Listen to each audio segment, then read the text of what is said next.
Olá, meus amigos, tudo bom? Sejam bem-vindos em mais um Desvendando Investimentos. Hoje vamos falar de agenda de dividendos. Esse é o vídeo 54 de 22 de novembro de 2023. Recadinhos iniciais. Este estudo não é uma recomendação de investimento. Esse vídeo não é patrocinado por nenhuma instituição ou pessoa. E se possível, pessoal, esse nosso trabalho, dá uma curtida, comenta lá no YouTube para ficarmos bonitos na foto. Um outro detalhe, você já viu os comentários que a gente deixa gravados no vídeo? Se você olhar lá, numa primeira parte nós vamos deixar marcado os capítulos, os tópicos que foram discutidos, que são abordados nessa nossa conversa. O primeiro vídeo que aparece é um link para o procedimento de extensão do Instituto Federal, ou seja, se você quiser que esse estudo que você está fazendo com esses vídeos que eu estou propondo se transforme em um certificado de extensão, você pode seguir as recomendações que estão sendo indicadas nessa parte do curso MOOC de extensão. Detalhe, ele abre e fecha todo o semestre, então pode ser que quando você procure no final de semestre não esteja disponível, mas não se preocupa que o semestre seguinte deve abrir. E finalmente, todos os vídeos dessa playlist estão com o respectivo link no comentário. Então, com um único vídeo, você pode simplesmente seguir toda a trajetória que nós tivemos até a atual posição. A nova proposta da carteira pública. Bom, pessoal, a nossa carteira continua com a estratégia de 50% de ações e 50% de fundos imobiliários. A novidade que nós temos em relação aos vídeos anteriores é que agora nós temos um setor a mais na parte de ações, que nós vamos contemplar commodities. Antes nós só trabalhávamos com segmentos da área conhecida como BEST pelo grupo AGF, ou seja, bancos, elétricas, saneamento, seguradoras e telecomunicações. Todas elas sempre tiveram o mesmo peso na parte de ações e agora nós vamos acrescentar commodities. E na parte de fundos imobiliários também vamos acrescentar uma área nova, que vamos acrescentar agro. E todos os fundos que nós tínhamos anteriormente, shopping, laje, logística, desenvolvimento, varejo e fundo de fundos e CRI vão continuar lá. A diferença é que, em relação à proposta anterior, todos os fundos têm exatamente o mesmo peso na carteira. Dessa forma, a nossa carteira atual ela está na ordem de R$80 mil e as porcentagens que nós vimos aí estão sendo calculadas diretamente na base 80 mil, que é o valor que nós temos. Nós queremos fazer a carteira mais próxima da proposta, então vamos fazer isso com a meta da carteira 100K, ou seja, a carteira 100 mil. Como vocês podem ver, fundos todos com o mesmo peso, 6,25%, e as áreas de ações quase todas com 8,4%, excetuando-se commodities, que vai estar com 8%. Então a estratégia para evoluir da carteira 80K para 100K, primeiro nós vamos migrar os ativos que estão com excedente de participação, ou seja, que a porcentagem na carteira, o peso na carteira esteja acima do que a gente prevê para a carteira 100K. E depois nós vamos aportar nos demais ativos que estão faltando atingir as porcentagens desejadas. Então dessa forma, nós temos essa configuração aí, nós detectamos 3 áreas que estão com ativos com mais participação do que as outras. Nós falamos um pouco disso no vídeo anterior, no vídeo 53. Cada setor como uma mini carteira. Ainda na estratégia de 80K para 100K, nós vamos considerar que cada segmento, cada setor da carteira é uma mini carteira. Por exemplo, se nós olharmos na parte de telecomunicações, nós temos 2 papéis, os ativos da Vivo e da TIM. É como se fosse uma mini carteira de telecomunicações. Isso me dá uma certa flexibilidade para aportar naquele papel que é mais vantajoso. Da mesma forma, em elétrica, também temos 2 papéis, 2 empresas, a Copel e a Taesa. Não quer dizer que a gente não possa ter mais empresas, mas simplesmente nós podemos trabalhar com as vantagens de 2 ou 3 empresas em cada setor. O que seria isso? Então, pensando nas ações, nós atualmente temos 5 segmentos, nós vamos ter 6 que vamos incluir commodities, cada segmento passa a ser uma mini carteira. Em fundos imobiliários, novamente, nós temos 7 segmentos, vamos ter mais um que a gente vai incluir agro, cada um vai ser um segmento passível de uma mini carteira. Particularmente no caso de fundos imobiliários, nós já escolhemos papéis, escolhemos títulos que possuem vários ativos dentro, não são monoativos. E dessa forma, cada um desses papéis escolhidos, para nós, já vai ser uma mini carteira. No entanto, se nós julgarmos interessante, podemos acrescentar outros ativos à área correspondente. Veja, por exemplo, que o HFOF é fundo de fundos, então possuem vários ativos, vários fundos diferentes num único ativo. E a nossa estratégia é sempre usar no setor que nós temos, o ativo que nós já começamos a utilizar desde lá do início da carteira. carteira e vamos evoluindo. E o conceito de 2 ativos por segmento não é algo muito engessado, é apenas uma diretiva, para não ficar uma coisa meio exagerada com muitos papéis. Então, se a gente trabalhar com 2 ativos por segmento, a gente tem um controle, é mais fácil estudar segmento a segmento. Se, obviamente, tiver uma oportunidade muito interessante da gente acrescentar um 3º ou um 4º ativo no segmento, faremos isso, mas na devida hora, com a devida justificativa. Como estudar uma agenda de dividendos? Como planejar uma agenda de dividendos? Se nós observarmos alguns vídeos que estão disponíveis na internet, é muito comum a sequência de orientações que eu vou falar agora. Primeiro, o instrutor financeiro, orientador, diz o seguinte: olha, estipula a receita mensal que você quer. Essa receita mensal que você quer, você vai transformar em anual. Por quê? Porque nem todas as ações pagam todos os meses, pagam às vezes uma vez por ano, uma vez por semestre, uma vez por trimestre. Aí depois que você transformou em receita anual, aí você vai escolher o ativo que vai gerar essa receita anual, perfeito? Aí você sabendo o quanto esse ativo gera, você vai lá, faz uma média de quanto ele rendeu nos últimos anos. Com essa média de quanto ele rendeu nos últimos anos e quanto você deseja, você faz uma continha para saber quantas ações desse ativo você vai precisar. E a partir daí, é só definir uma estratégia de compra dos ativos que você está mencionando. Falando assim até parece fácil. Só que muitos desses vídeos que contam essa receitinha não explicam exatamente o passo a passo. Eu vou tentar ilustrar o que essa sequência está dizendo. Então, quando a gente fala estipular uma receita mensal desejada, por exemplo, pode ser a receita para ser o seu salário gerado pelos ativos ou pode ser um complemento que você vai ter para a sua receita. Por exemplo, para facilitar a conta, vamos dizer que eu queira receber R$ 1.500 por mês. R$ 1.500 é um número bom, porque se você comparar com o salário mínimo brasileiro nesse mês que nós estamos, ele é um pouquinho acima e você pode trabalhar a sua carteira pensando em termos de salário mínimo. E a partir daí, você pode trabalhar com múltiplos de salário mínimo. Muito bem. E aí ele fala, transforma essa receita de mensal em anual. Claro, né, pessoal? Se a receita é mensal, você vai ter pagamento em um mês. Mas,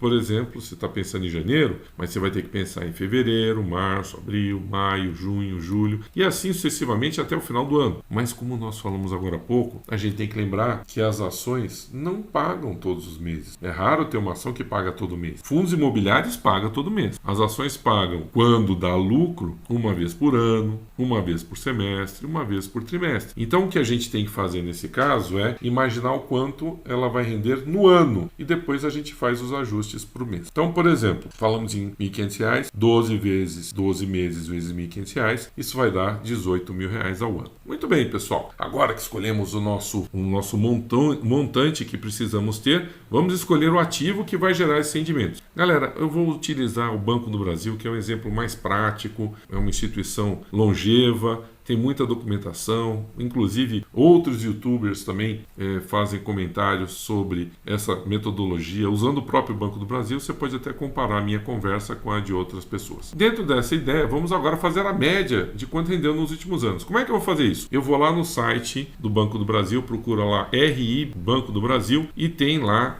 um site com um monte de informações e em algum momento você acha lá um arquivo com os dividendos pagos nos últimos anos. Esse arquivo que eu localizei tinha dividendos até 2016. Bom, e aí eu peguei esses valores. Como é que eu fiz esses valores? Eles saem direto? Não, não saem direto. Eu tenho que ir lá, identificar. Aí eu fiz a somatória dos dividendos pagos, por exemplo, em 2023 e está ali a informação. A mesma coisa eu fiz em 2022, achei os valores. E assim sucessivamente para cada um dos anos. Muito bem, pessoal. Depois de feito isso, eu fiz a média dos últimos 5 anos. Por que os últimos 5 anos e não desde 2016, Edson? Porque nós temos inflação, houveram cenários diferentes. Nos últimos 3, 4, 5 anos, é um perfil mais ou menos bom para você ter uma ideia de como o papel, o ativo, a empresa está se comportando. Bom, aí vou calcular a quantidade de ações. Então, eu necessito 18 mil ao ano. Vamos arredondar que o preço da ação está 1,2. Vai dar 15 mil ações ao ano. Então, a nossa árvorezinha de dinheiro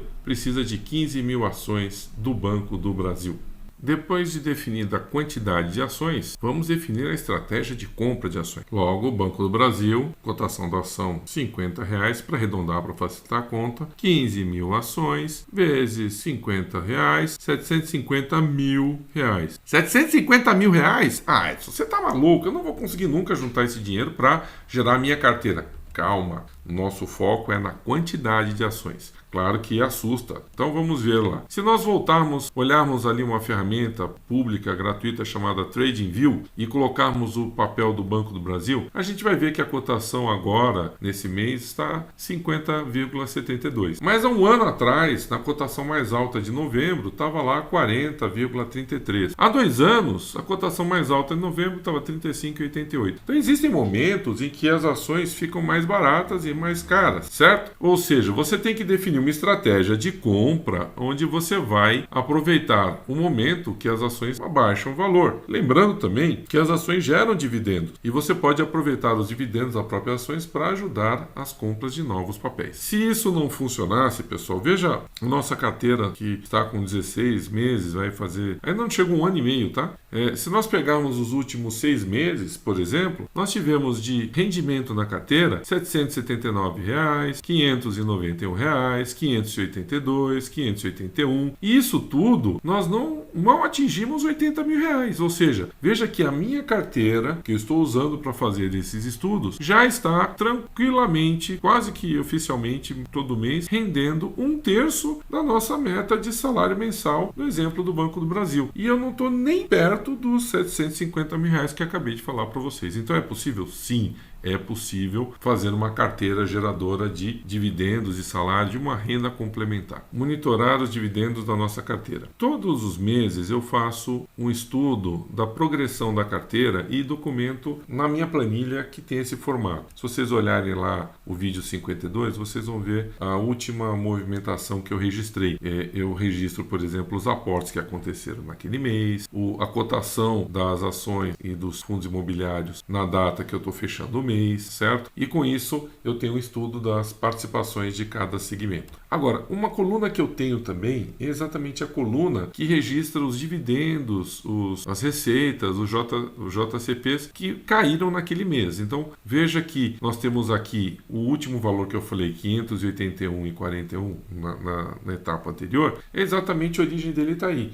Os fundos imobiliários são aqueles que todo mês têm alguma contribuição. E as ações, você nota que não tem contribuição todo mês. Algumas têm um mês, outras têm outros meses. Como é que a gente pode ver isso? Bom, eu fiz uma planilhazinha, uma tabelinha lá atrás, em função dessa disponibilidade que existe, avisada pelo próprio mercado, de que datas, que meses os papéis costumam pagar, tá certo? Isso, se eu quiser acompanhar esse estudo, dá uma olhada lá no vídeo 11, que foi exatamente quando eu fiz essa documentação. E na verdade, eu vou lá na internet, peguei lá um mapa de dividendos, por acaso eu peguei o exemplo aqui de um mapinha da XP, e eu tenho ali a previsão dos dividendos. Já os fundos imobiliários, eles pagam todos os meses, mas eu tenho em alguma fonte aí a possibilidade de saber em que dia do mês eles vão pagar. Então nós temos alguns papéis que pagam no início do mês, alguns papéis que pagam no 10º dia do mês, no 15º dia do mês e alguns que pagam no fim do mês. Isso é interessante para você se programar com relação às suas receitas decorrentes desses fundos. E também os FIAGROS têm o mesmo comportamento. Eu também posso ver através do FIAGRO as datas que são mais interessantes eu receber os valores dos meus ativos. Dessa forma, eu estou preparando o meu mapa de dividendos que eu pretendo deixar ativo para o ano de 2024. Mas nesse momento, eu estou colocando aqui para a gente ter uma ideia. Então, em cada mês eu vou colocar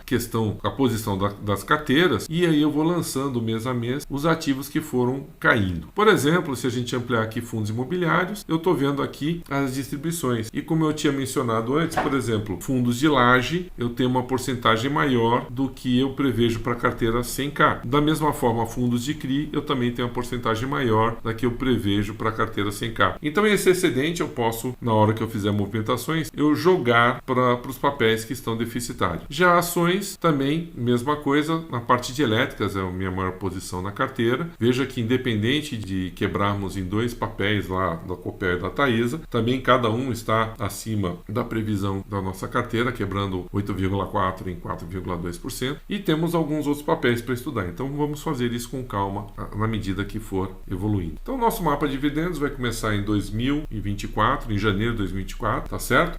O nosso objetivo é a gente registrar. Poderia fazer o de 2023? Sim, eu tenho todo o registro, mas eu quero começar bonitinho a partir de 2024. E a ideia é monitorar as receitas que a carteira vão oferecendo mensalmente para ter uma previsão de como a nossa carteira está se comportando. Obrigado por assistir, pessoal. Se gostou do vídeo, por favor, divulga. divulga, comenta, dá uma curtida aí. A gente se vê no nosso próximo encontro, tá bom? Tchau, pessoal!